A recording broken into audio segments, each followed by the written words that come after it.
Exam का date sheet आ गया है, दिसंबर का महीना भी आ गया है और तेजी से बढ़ रहा है नए साल की तरफ। और आज की इस वीडियो में चूंकि मैंने कमबैक किया है तो लगभग अल्टीमेट ओवरऑल बोल सकते हैं कि जो कुछ हो सकेगा, चाहे दिसंबर की स्ट्रेटेजी हो या फिर दिसंबर जनवरी फरवरी, अब जो टाइम आपके पास बचा उसकी अल्टीमेट स्ट्रेटेजी या फिर जो स्टेप्स होते हैं वो हो, या फिर किस तरह से अभी भी बचे हुए सिलेबस को उखाड़ फेंकने की कुछ टिप्स हो, या कुछ मैंने किस तरह कमबैक किया था स्टडी में उसका कुछ एक्सपीरियंस हो, वो और जो कुछ भी हो सकेगा मैं बताने का प्रयास करूंगा।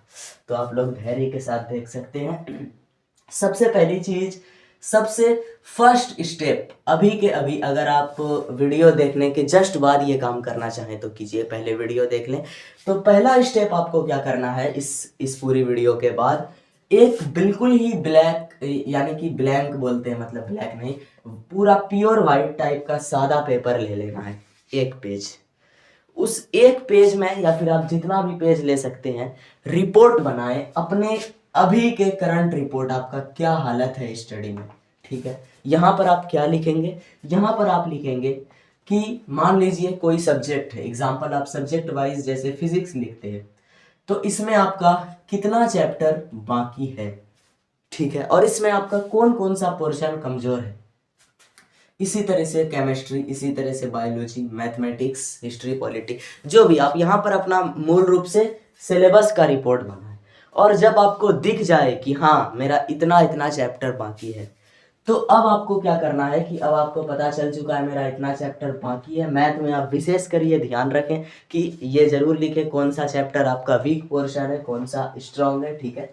इसके बाद अभी मैं सभी के इस पे चर्चा करूंगा, चाहे मॉडल पेपर हो और PYQ क्वेश्चन बैंक हो और मॉडल सेट प्रैक्टिस हो, वो भी। बट फिलहाल तो हमारा गोल होना चाहिए सिलेबस।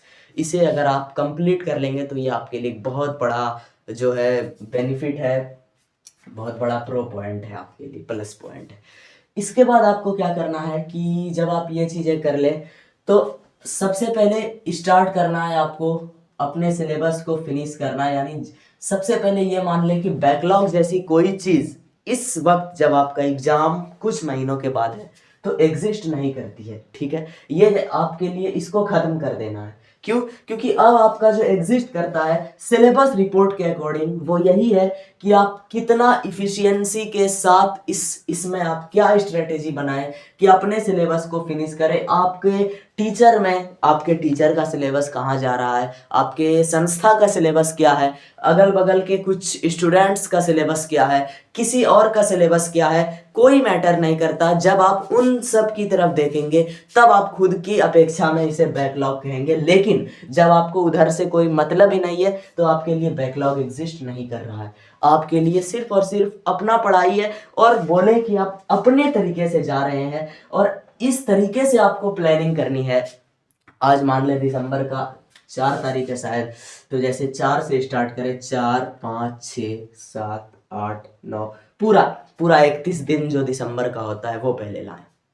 और इस महीने का जैसा कि मैंने बोला प्राइमरी गोल इस तरह से सेट करना है कि एक दिन में मिनिमम, अगर आप 10th के स्टूडेंट हैं तो आराम से 1 से 2 चैप्टर कर सकते हैं। मेरे लिए तो 1 चैप्टर करना मुश्किल है, क्योंकि जब मैंने 11th का मैं अगर बात करूं कमबैक की, तो मेरे पास रिकॉर्डेड लेक्चर भी अगर होते हैं तो एक एक चैप्टर के 15 प्लस, किसी किसी चैप्टर में 25, और सभी लेक्चर लगभग 1.25 से 2 घंटे के बीच के होते हैं। तो इतना कर पाना नियर टू इम्पॉसिबल है रिकॉर्डेड से, इसलिए वन शॉट में करना मेरी मजबूरी है, ठीक है।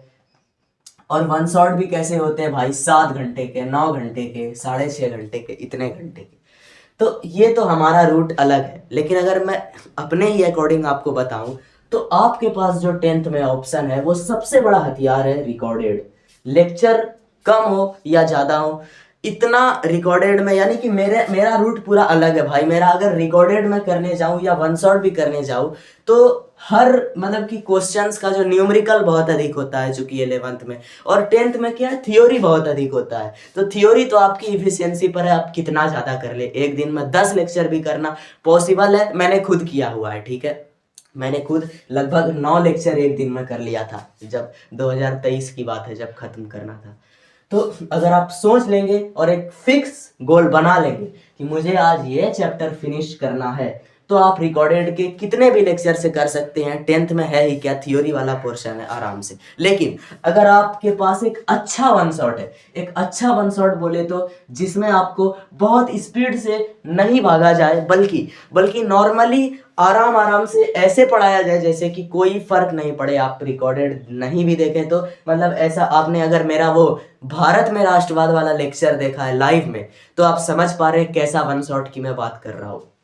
वो लेक्चर अगर बात करूं तो 2 से 3 पार्ट का वो लेक्चर है, और उसमें क्या था कि पहला पार्ट मान लो कि हर लेक्चर जो था 2-2.5 घंटे का था, कोई लेक्चर उससे भी कम का, लेकिन उसमें एक छोटा से छोटा पॉइंट भी कवर किया गया था। तो अगर ऐसा कोई वन शॉट आपको मिलता है जहां बेसिक से एडवांस तक सब कुछ कवर किया जाए और आपका ये हो कि थोड़ा जल्दी हो जाए, यानी जो आप रिकॉर्डेड से करने में आपको अगर 10 घंटा लगता, तो वन शॉट अगर आपका 3 घंटे का या 4 घंटे का बेहतरीन लेक्चर है, तो जरूर आप वन शॉट पे स्विच करें। बहुत इजी है, थ्योरी में तो और आसान है, ये कर लेंगे आप।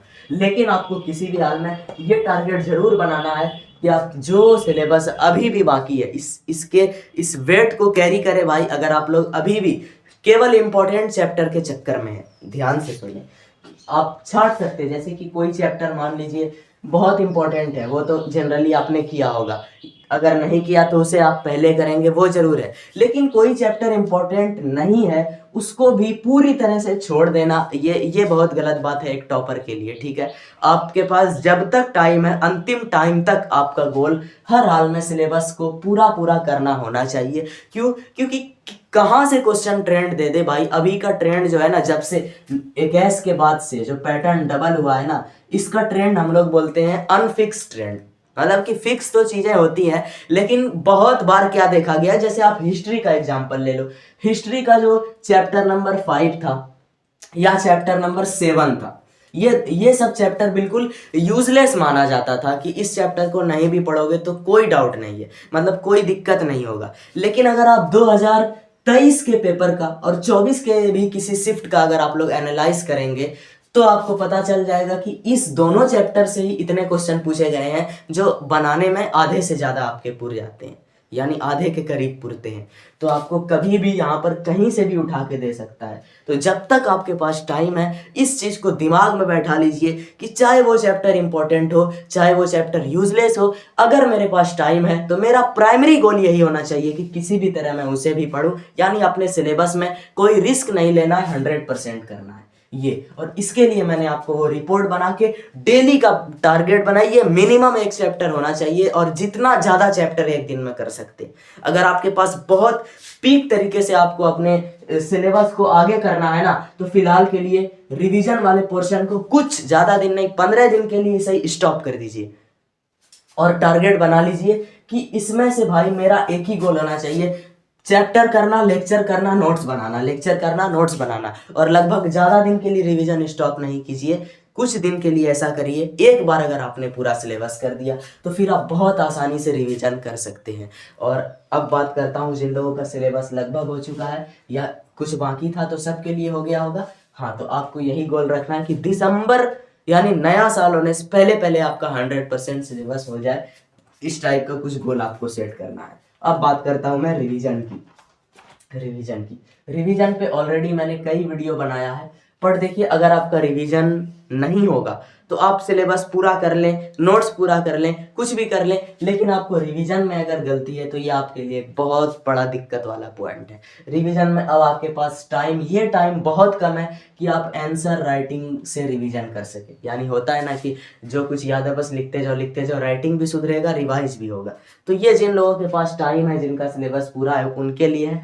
लेकिन जो रिवीजन की बहुत सारी मेथड पर मैंने ऑलरेडी वीडियो बना रखी है, फिर भी अगर मैं यहाँ पर इन शॉर्ट एक समराइज लेवल पे बात करूँ, तो जब आपका सिलेबस में आप सेटिस्फाइड हो जाएं या साइड वाइज भी रिवीजन करना अगर आप शुरू करेंगे कि थोड़ा दिन में दिन के कुछ रिवीजन करूं, तो हमेशा इसमें मोनोटोनस स्ट्रेटेजी का प्रयोग करें। मतलब ये नहीं कि अगर आपने दिन के 2 घंटे रिवीजन के लिए तय किया है और 15 minute physics, 15 minute chemistry, 15 minute biology, तो इससे आपका जरूर है कि नुकसान ही अधिकतर केस में होता है, कोई आपका वो एक ट्रैक नहीं बन पाएगा। तो मोनोटोनस में क्या कि अगर आपने दिन के 2 घंटे फिक्स कर लिए तो ये तय करें कि उस दिन एक सब्जेक्ट का एक बड़ा चैप्टर या जो भी 2 छोटे चैप्टर मिनिमम वो हो जाए, एक ही सब्जेक्ट को रखना है, 2 सब्जेक्ट पे स्विचिंग नहीं करनी। इससे आपका एक ट्रैक बना रहेगा, एक मेमोराइजेशन का जो लेवल है वो आपका बेहतरीन होता जाएगा इस तरीके से। और अगर आप रिवीजन को ही अब मेन चीज़ बना रहे, क्योंकि बहुत सारे ऐसे स्टूडेंट हैं जिनका सिलेबस अब अंतिम की ओर है, तो रिवीजन में तो आपको ऐसा स्ट्रेटेजी मैंने बताया ही था कि इस तरह से आपको वीकली बनाना है। इसमें मंथली का कोई सिनेरियो नहीं है, day wise, Monday, Tuesday, Wednesday, Thursday, ठीक है, और यहाँ पे फ्राइडे, सैटरडे। इस स्ट्रेटेजी के हिसाब से मंडे को मान लीजिए ये सब्जेक्ट रख दिया आपने, ये सब्जेक्ट, ठीक है, इस दिन ये सब्जेक्ट एक्स जेड, ठीक है, ए बी, जो भी सब्जेक्ट का नेम है आपको एक दिन मान ले फिजिक्स पूरा, ठीक है, केमिस्ट्री पूरा, बायोलॉजी पूरा, और उसमें आपका एक चैप्टर मिनिमम पूरा, जहां तक हो सके वहां तक रिवीजन करें। अगले मंडे में दूसरा चैप्टर पूरा, उसके अगले मंडे तीसरा चैप्टर पूरा। अगर आपका एक बार में लगभग रिवीजन हो गया है तो रिकॉल पर अगर आप लोग आएंगे तो फिर क्या होगा आपका कि उस मंडे में आपका पूरा फिजिक्स का एक बार में रिकॉल, किसी भी हाल में पूरे फिजिक्स का रिकॉल, कोई कॉम्प्रोमाइज नहीं, एक भी चैप्टर कम नहीं, पूरा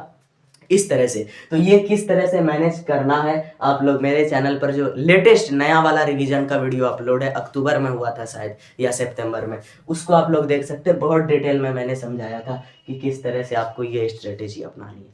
यहाँ पर हो गया। अब आपके पास टाइम और क्या, अभी मैं कुछ चीज़ें स्पेशल बताता हूँ आपको कि अभी आपके होने क्या क्या वाली चीज़ें हैं, घटना क्या घटित होने वाली है, ठीक है। बेसिकली आपका क्या क्या हो चुका है, सेंटअप का एग्जाम क्लियर है, पैटर्न के लिए इसमें तो क्लियर था ही, लेकिन बोर्ड ने मॉडल पेपर भी जारी कर दिया, वो भी क्लियर है। आपका सेकंड एडमिट कार्ड भी जारी हो चुका है और अब तक आपने देख लिया होगा। इसमें चूंकि बस यही एक अंतर होता है कि रोल नंबर और सेंटर नहीं रहता, बाकी सब कुछ रहता है, ठीक है। तो अब आपको जो मेन एडमिट कार्ड है, फाइनल एडमिट कार्ड, उसका इंतजार करना है। डेट शीट, बोर्ड एग्जाम का जो रूटीन एंड डेट शीट है वो भी जारी हो चुका है, बिल्कुल पिछले साल की तरह सेम। तो अब क्या है कि 8 जनवरी को पिछले साल शायद हुआ था, तो इसी के आसपास बोल सकते हैं कि शुरुआती जनवरी के जो 2 सप्ताह है उसके आसपास 8 से 10 के बीच में ये चीज़ें आपको फाइनल एडमिट कार्ड का इंतजार करना है। उसमें आपका एक दिन खराब हो जाता है, एडमिट कार्ड आया, स्कूल जाएंगे, अब जल्दी मिलेगा नहीं, फिर मिलेगा, फिर आपको सेंटर देखना है, फिर उसके लिए एक अलग मतलब कि एक्साइटमेंट होगा कि पता नहीं सेंटर कैसा है, ये सब फिर देखने जाएंगे, एक घटना। दूसरा चीज, जनवरी के लास्ट में पिछले बार 23 के आसपास हुआ था, तो वही 22 से 25 जनवरी के आसपास इसका भी इस बार भी डेट में आया है। क्या चीज के लिए, प्रैक्टिकल जमा होने के लिए। इसमें भी आपका एक दिन जाने वाला है। बेसिकली होगा क्या, कुछ नहीं, प्रैक्टिकल की कॉपी जमा कीजिएगा, ज़्यादातर स्कूल में साइड फेंक देता है, और बस मेन आपका कुछ मतलब कि यही प्रथा है बिहार में ज़्यादातर स्कूलों में कि वाइवा लेगा, आपका क्या लेगा, वाइवा, यानी कि एकदम मॉक इंटरव्यू, ओरल टाइप का 2-4 गो ऑब्जेक्टिव क्वेश्चन सामना सामनी पूछेगा मुंह से, उसमें आप अगर सेटिस्फाइड कर पाए, और भी बहुत सारा फैक्टर होता ही है बिहार में, उस हिसाब से आपको मार्क्स डिसाइड करेगा। तो इसके बाद तो आपके पास फरवरी के कुछ दिन बाकी है, 17 दिन। तो आपका एक महीना इधर, यानी कि 60, 2, 62, 10, 72 और 7, 79। आज से अगर मैं बात करूं तो 79, और ऐसे नॉर्मली आप लोग बात कर सकते हैं 78 दिन जो है अब प्योर नेट जो है बाकी रहा, 78 से 79, इतने दिन का आपको पहला मंथ का स्ट्रेटेजी, बिल्कुल सिलेबस पे जोरदार अटैक पूरा, और रिवीजन आपका जारी होना चाहिए। अगर कुछ दिन के लिए अगर आप स्टॉप करें, लेकिन तुरंत फिर से रिवीजन शुरू कर दें, और जिनका हो चुका है रिवीजन वो रिकॉल करेंगे। इन सब का मेथड और डिटेल के लिए वीडियो बनी है। अब आते हैं हम लोग अपने टॉपिक पर, जो कि है प्रैक्टिस में आपका बहुत तरीके का चीज़ है। अभी तो मैंने लैंग्वेज सब्जेक्ट की भी बात नहीं की, तो जब मैं बात करता हूँ इसके मैथमेटिक्स के प्रैक्टिस की, तो इसमें तो भाई आपका कोई लिमिट नहीं, आपके पास बहुत सारे रिसोर्सेज हैं। सबसे बेस्ट क्या है कि आप देखिए एनसीईआरटी के एक्सरसाइज, और उसके बाद सेम उसी चैप्टर का चैप्टर वाइज पीवाईक्यू ये करें, ठीक है। ये अगर आपके पास टाइम बहुत है तो मैं बता रहा हूँ, ये हो गया। और इसी के साथ अगर आपका कोई डीपीपी मिलता है ना, चूंकि क्रैश कोर्स बहुत सारे लोगों के पास होगा, तो प्रैक्टिस पेपर के रूप में मिलता है, उसमें बहुत ज़्यादा मात्रा में क्वेश्चन रहते हैं भाई। टाइम अगर आपके पास कम है तो आप इसको इग्नोर कर सकते हैं, लेकिन अगर जिसके पास टाइम है वो कर सकता है, नो डाउट। ये भी हो गया। बाकी जो प्रैक्टिस अदर सब्जेक्ट है और जो आपका लैंग्वेज सब्जेक्ट है उन सब के लिए, और फिर अगर हम लोग इसी में मैथ का भी पोर्शन मिला दे, तो ओवरऑल अगर आपके प्रैक्टिस की बात करें या आपके पूरे प्रिपरेशन यानी पूरी तैयारी के सबसे बेस्ट पोर्शन की बात करें, तो वो आपका होता है मॉडल सेट।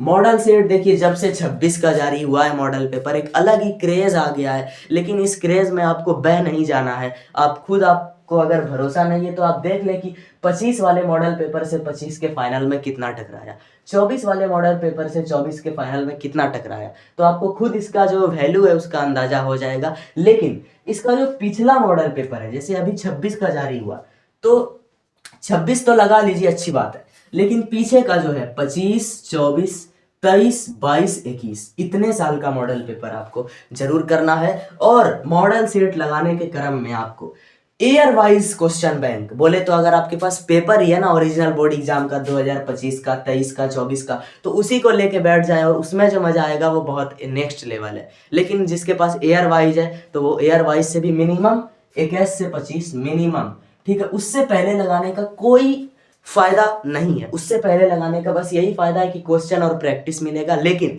जो एक्चुअल रेवेलेंट जिस प्रैक्टिस की हम लोग बात कर रहे हैं, जिसमें टाइम मैनेजमेंट का भी आपका इंक्लूडेड है, जिसमें आपका आंसर राइटिंग टॉपर लेवल भी इंक्लूडेड है, यानी जो ओवरऑल रियल फील जो प्रैक्टिस होता है, उसके लिए अगर कोई कारगर है तो वो 2021 से 25 के बीच का फाइनल बोर्ड एग्जाम का year wise question paper, question bank, और 2021 से 2026 तक का अगेन मॉडल पेपर, ये बात करते हैं 26 के लिए मतलब 25 तक का। तो ये मॉडल पेपर और ये चीजें आपके लिए इंपॉर्टेंट है और सबसे बेस्ट पोर्शन है, और इसको आपको बिल्कुल फरवरी तक खींचना है। पूरा जनवरी का जो आपका मेन टारगेट होना चाहिए वो ये पोर्शन होना चाहिए। जनवरी में आपको, आपके लिए अगर सबसे इंपॉर्टेंट कुछ रखना है तो वो ये प्रैक्टिस वाला पोर्शन रखना है, ठीक है। ये भी कर लिया। लैंग्वेज सब्जेक्ट पर बात करते हैं। लैंग्वेज सब्जेक्ट के लिए अभी से आप लोग ये हैबिट बना दें कि चाहे आप जोड़ लेना, मान ले कि आपके लैंग्वेज सब्जेक्ट में 30 चैप्टर है, हैबिट बना ले कि डेली मुझे 4 चैप्टर पढ़ना है, बात खत्म। कितना आसान काम है लैंग्वेज सब्जेक्ट के चैप्टर को पढ़ना, केवल रीडिंग करना है, नो डाउट, केवल रीडिंग।